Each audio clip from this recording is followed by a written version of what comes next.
En novembre 2023, à l'Assemblée nationale, ils ont voté contre l'instauration de prix planchers en faveur des agriculteurs.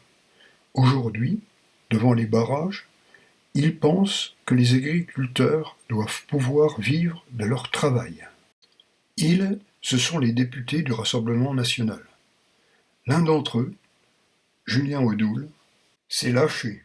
Selon les propos rapportés par Libération, il riait en 2021 du suicide d'un agriculteur et demandait « Est-ce que la corde est française ?» devant des militants hilars. Aujourd'hui, il trouve que les agriculteurs sont étranglés par les charges, les normes. Les 23 députés européens RN, en 2020-2021, ont voté les dernières grandes mesures sur la politique agricole commune. Aujourd'hui, Jordan Bardella veut sortir de cette PAC. Parmi ces mesures, ils ont validé que 80% des aides soient distribuées aux 20% que sont les plus grandes exploitations. Pas à ceux qui, plus nombreux, manifestent aujourd'hui. Toujours à Strasbourg, ils ont voté contre le plafonnement des aides qui aurait permis une meilleure distribution. Et aujourd'hui, ils dénoncent les mesures bureaucratiques et déconnectées, d'ailleurs en phase avec le discours de la FNSEA. Il est grand temps que chacun s'intéresse à qui vote quoi, mais pas seulement en ce qui concerne l'agriculture, mais bien au-delà.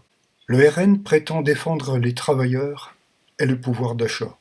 À l'Assemblée, les députés RN ont pourtant tous voté contre l'augmentation du SMIC, l'indexation des salaires sur l'inflation, l'encadrement des salaires, le blocage des prix des produits de première nécessité, la gratuité des cantines et des fournitures scolaires pour les plus modestes, la revalorisation des petites retraites, le rétablissement de l'impôt sur la fortune, la taxe sur les super profits, taxe sur les revenus de plus de 3 millions d'euros, l'augmentation de la TVA sur les produits de luxe. Nous voterons en fonction de l'intérêt des Français, et non de la provenance des textes, a précisé Marine Le Pen. C'est donc bien par conviction que ces troupes ont voté.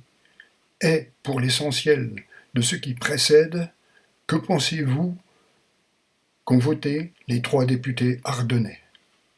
Tous d'accord, de la droite à la Macronie et à l'extrême droite.